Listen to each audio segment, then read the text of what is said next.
Semana pasada pues, hubo un comunicado al país de todas las sociedades médicas panameñas poniendo en perspectiva lo difícil que es esta situación y lo peor es que hubo unas proyecciones para el mes de enero todavía más difíciles. Conmigo el doctor Carlos Ballestero, él es especialista en cuidados intensivos del Hospital Santo Tomás y miembro de la Asociación Panameña de Médicos Intensivistas. Doctor, y permítame, pues primero que nada, enviarle nuestro más sentido pésame a usted y a su familia por la muerte de ese gran hombre que fue el ex procurador de la administración, don Atilo Ballesteros. Bienvenido a NEC Noticias y Muchas, buenos días. muchas gracias y buenos días a todos los televidentes. Bueno, si puede activar la cámara, doctor, que se le apagó. Vamos Sí, para allá. yo creo que Aquí estamos. los que estamos desde fuera no sabemos o todavía no nos hemos dado cuenta del drama que se están viviendo en los hospitales y sobre todo ustedes, los que están en el frente del frente en esta batalla contra el COVID. Bueno, Fernando, ¿qué te puedo decir?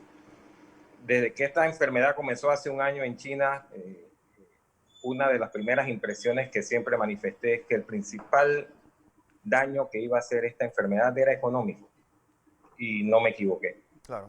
El segundo daño era que iba a ser un daño estructuralmente a la familia. ¿Por qué? Porque tenemos ya más de 3.000 panameños que murieron sin familia en los hospitales. Claro. Y en esos incluyo a mi papá, que falleció el día de ayer. Es duro cuando tú ves y hablas con la familia de estos pacientes y tratas de transmitirle algún grado de esperanza cuando tú internamente sabes que no la hay. Es duro cuando te llaman de otras instituciones para pedirte una cama para trasladar a un paciente porque creen que, por ejemplo, en el caso del Hospital Santo Tomás hay más posibilidades de recuperación y tú tienes que decirle no tenemos cómo darle respuesta. Y no hay sistema de salud que pueda lograr dar respuesta a esto. Yo todos los días he estado haciendo análisis de las estadísticas. Hasta el día 20 de diciembre, nosotros esperábamos que del 16 al 20 de diciembre se iban a requerir al 1 de enero 612 camas, solo con los pacientes de esos 4 días de cuidados intensivos. ¿Por qué? Porque cada paciente que ingresa a cuidados intensivos va a ocupar la cama por no menos de 21 días. Si tú calculas que de los pacientes hospitalizados, 1 de cada 5, o sea, el 20% se prevé que llegue a cuidados intensivos, solamente ayer que fueron casi 1.700 casos positivos, de esos esperamos que el 20% se hospitalice, o sea que serían 360 pacientes. Y de esos 360 pacientes aproximadamente, el 20% de esos debe hospitalizarse, o sea, entre 70, 80 pacientes. Pero esos 70 pacientes van a ocupar una cama por 3 semanas, a menos que mueran antes. Es la única forma que se desocupe antes. Solo con cuidados intensivos, si ustedes sacan la estadística de las últimas 2 semanas, no hay manera ni sistema de salud que pueda darle respuesta a nadie. Eso no hay forma de hacerlo con el perdón de las autoridades, ni con carpas, ni con tiendas de campaña, ni con catres de SINAPRO, que no los critico porque es la única respuesta que tienen para dar ante la falta de conciencia de no solo la población, de la empresa privada, del Estado hasta cierto punto, porque esto, si no suspendemos la transmisión, no vamos a parar y vamos a lamentar. Don José. Buenos días, doctor. Buen día, don José. En primer lugar, permítame expresarle mi condolencia por la muerte de su padre, que era un gran amigo nuestro y de mi familia, un caballero y un hombre a la cual nos permitió compartir con él muchas experiencias, muchos momentos buenos y muchos momentos difíciles. Entiendo su situación personal y le expreso la condolencia mía y de mi familia. Muchas Doctor, gracias. los números que nosotros presentamos todos los días nos están indicando varias cosas y lo que necesitamos es una orientación suya, médica. Usted que es un hombre que está en el frente de la batalla y está viendo la guerra todos los días de Dios. A ver, con los niveles de positividad que estamos teniendo, con el incremento de los casos, se nos ha disparado casi parecido a lo que teníamos en julio, la cantidad de muertos. Pero también se está poniendo mucha presión al sistema hospitalario nacional.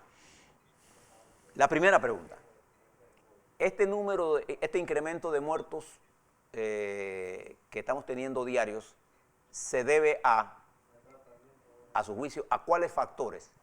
Y 3, ¿hasta cuándo el sistema resiste este incremento de casos sin que tomemos medidas más drásticas? Bueno, le hablo a título personal y de acuerdo a la experiencia que hemos vivido. Cuando la epidemia comenzó, en su gran mayoría los pacientes eran tratados por médicos intensivistas. Antes que esta epidemia comenzara en Panamá, en la ciudad capital, habían 40 camas de cuidados intensivos en el complejo hospitalario y habían 24 camas activas en el Hospital Santo Tomás. En el Hospital Irma Lourdes Sanetatos habían 4 camas de cuidados intensivos. Eso era todo lo que había en el área metropolitana. Sumemos 40 más 40 más 4, 40 más 64 más 4, 68 camas de cuidados intensivos. La necesidad llevó a que el complejo incrementara en 200% hasta 120 la capacidad de cuidados intensivos. Generar o producir o capacitar un especialista en cuidados intensivos, y le pongo, por ejemplo, yo estudié 6 años de medicina, después estudié 3 años de una especialidad y después estudié 2 años de una subespecialidad. Sí. O sea, 11 años para contar con el recurso humano idóneo para manejar a los pacientes más graves. Tenemos 9 meses de pandemia. No hay manera de generar un intensivista adicional a los que ya teníamos y que éramos insuficientes para cubrir todas las camas que existían en ese momento. Ahora súmele 200 camas más a eso. Tenemos un personal que está haciendo el corazón para salir adelante, para tratar a los pacientes, pero sin quitarle el mérito que tienen, no son el personal más idóneo para hacer esto. Igual las enfermeras intensivistas. Habían enfermeras intensivistas de las cuales toma 6 años hacer su carrera, 5 o 6 años de licenciada en enfermería, y toma 2 años más un posgrado de cuidados intensivos sin tomar en cuenta el tiempo de registro, 9 años. No podemos generar enfermeras intensivistas en 9 meses. Entonces, ¿eso qué trae a la postre? Trae a que, a pesar de que el sistema de salud se esfuerza, se sacrifica, duplica horarios de trabajo, porque es la forma en que se ha dado la cobertura, no se ha incrementado el número de personas que trabajan. Se ha incrementado el número de horas de trabajo por persona. A la postre esto tiene que traer algún tipo de impacto en el resultado final. Aparte de que la mortalidad es inclemente. En las personas mayores de 60 años muere la mitad al 60%. ¿Sí? Y ahora tenemos las unidades de cuidados intensivos llenas de personas de menores de 60 años. El cuento de que la gente joven no le pasa nada, pues sí le pasa. Y el peor problema no es morirse, don José, porque el que se muere ya no tiene dificultades. Tenemos una serie de secuelas que va a dejar a este país lleno de gente con discapacidad, discapacidad pulmonar, discapacidad cardiovascular, discapacidad neurológica. Esta enfermedad, este virus que es impresionante, deja secuelas de gente que tiene la incapacidad de funcionar en su entorno, en su trabajo, la incapacidad de coordinar pensamiento, que se llama el síndrome disejecutivo. Eso ocurre en el 40% de las personas que sufren COVID grave.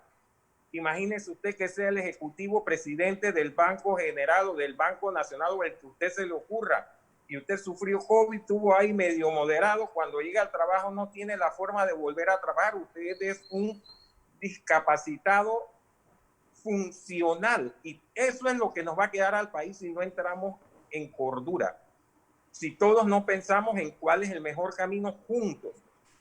A veces decimos tenemos que quedarnos, encerrarnos. No hay que encerrarse. Yo sí creo que hay que salir, pero hay que salir del egoísmo, hay que salir de pensar en mí, hay que salir de pensar, yo quiero comprarle lo que quiero a mi hijo para Navidad, su ropa nueva, puede ser la ropa que se la compren, pero y si la van a usar para el sepelio del familiar, se van a lamentar de haberla comprado. Tenemos que estar en conciencia porque el sistema de salud definitivamente ha perdido la capacidad de atender a la gente que hoy, no en 2 semanas, don José, hoy requiere de atención. Ustedes presentaron unas proyecciones donde nosotros podemos montarnos sobre ir pues exponencialmente pasando a 72 fallecidos dentro de muy pocas semanas y llegar incluso a 150 y el próximo año, pues incluso a los primeros días de febrero, a 300 fallecidos al día. Exactamente, fácilmente. Ayer disminuyó la cantidad de positivos, pero disminuyó en 4.000 la cantidad de pruebas que se realizaron. Ese es uno de los efectos. Suban la proporción y llegamos a 2.000 y tantos si se hubieran hecho la misma cantidad de pruebas que el día anterior. Y los muertos van a seguir aumentando, tenemos que verlo así. O sea, eso no lo va a evitar ni el señor presidente, ni lo va a evitar el señor ministro de Salud, ni el señor director de la Caja del Seguro Social. Y eso no se va a detener. Supongamos que cerramos hoy. El señor presidente toma la decisión de cerrar el país por las próximas 2 semanas porque cree que es la medida más prudente para cortar la cadena de transmisión. Ya las cartas están echadas para las próximas 2 semanas. Un cierre el día de hoy por 2 semanas va a tener un efecto a la 4ª semana después del cierre, que es cuando se empiezan a ver los nuevos casos que se dejaron de transmitir. Es allí en donde tenemos que tener clara la situación. Los positivos, los muertos no los vamos a poder evitar ya lo que hemos generado hasta el día de hoy, pero podemos empezar a disminuirlos a partir de 2 semanas si cortamos la cadena de transmisión.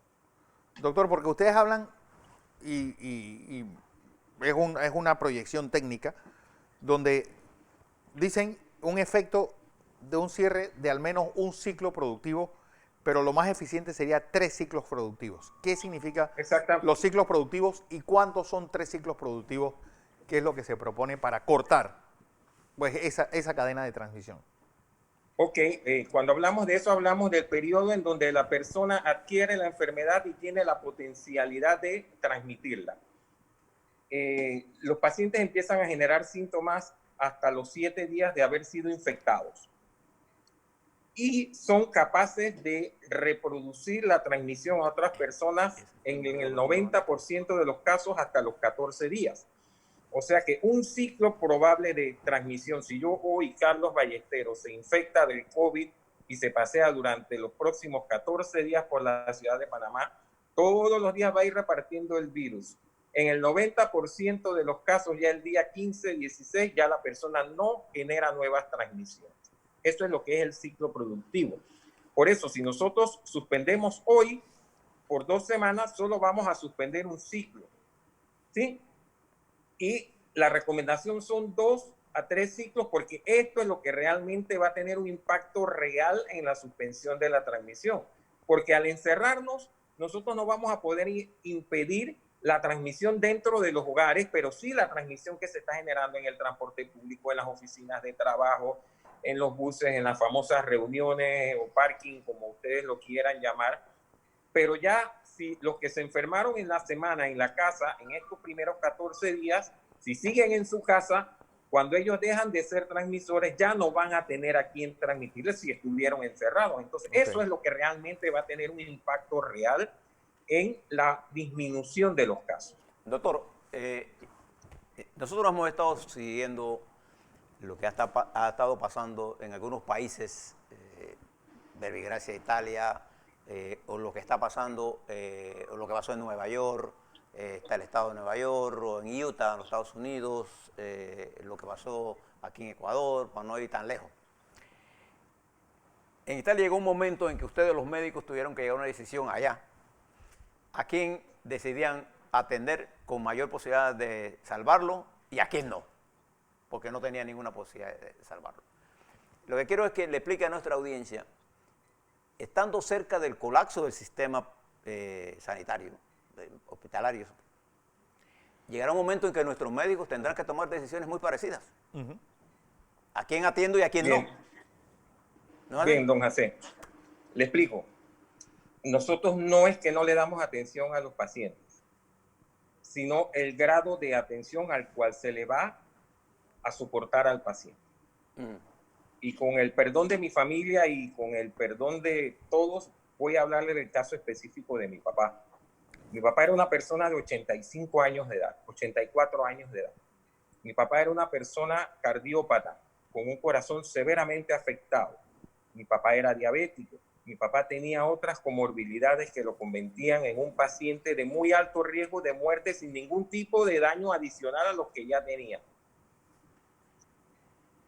Desafortunadamente desarrolló una isquemia y salió positiva a la prueba de COVID, a pesar de que todos tratamos de no ver. Yo no vi a mi papá en 9 meses, lo vi en el hospital antes de morir, nada más. Mi papá no era un paciente candidato para ingresar a la unidad de cuidados intensivos, porque mi papá no es un paciente recuperable desde el punto de vista de la calidad de vida y de la expectativa de vida después de una agresión tan grande como es esta enfermedad. Y ese es el criterio que se está manejando. Imagínense que yo hubiera puesto a mi papá en una unidad de cuidados intensivos, o el hospital, o el sistema de salud, no Carlos Ballesteros, porque no lo pone Carlos Ballesteros, y llega una persona de 25 años sin ningún tipo de antecedentes patológicos, que tiene 3 hijos, que está comenzando a vivir, que es el sustento de 20 personas o de 7 personas en su casa, y que por darle la cama a un paciente que no es recuperable, nosotros privemos la oportunidad de vivir a este muchacho. Eso es lo que ocurre todos los días en la unidad de cuidado, en los hospitales de Panamá. Nosotros, no de ahora, don José, desde que la epidemia comenzó, tenemos criterios de pacientes de recuperabilidad para poder darle respuesta a los pacientes que son potencialmente recuperables. Si no, hubiéramos tenido una mortalidad mucho mayor. Don Carlos, yo creo que esperemos que esas palabras de usted pues recaigan sobre todos los que la hemos escuchado, porque usted lo está hablando del caso de su papá, es decir, estamos hablando de una relación muy cercana, y así en ese criterio es que se van a estar manejando los hospitales, y se están manejando los hospitales. Yo reitero mi sentido pésame a la familia Ballesteros, una familia con la cual mi familia tenía una relación muy estrecha, bueno, santeños todos, y a usted, gracias por esta entrevista. Carlos Ballesteros, quien es especialista en cuidados intensivos y vicepresidente de la Asociación Panameña de Médicos Intensivistas. Gracias por esta participación. Muchas gracias, y le pido a la población que no olviden que todos somos importantes. El país nos necesita a todos. Todos tenemos que hacer sacrificios. Gobierno, empresa privada. La empresa privada tiene que preocuparse por salvaguardar la salud de su más importante recurso, que no es el capital, sino el recurso humano. Y el recurso humano tiene que cuidar su más importante posesión, que es la oportunidad de trabajo. Juntos hacer sacrificios por la salud de lo más valioso y que es el sostén de la República de Panamá, la familia y los panameños. Muchas gracias por la oportunidad que ustedes nos dan de comunicarnos, y por favor, cuídense todos. Así es. Gracias. Les deseo feliz Navidad, y sobre todo, pues reitero ese pésame por el fallecimiento del ex procurador de la administración, un gran panameño, como lo fue Don Atilo Ballesteros.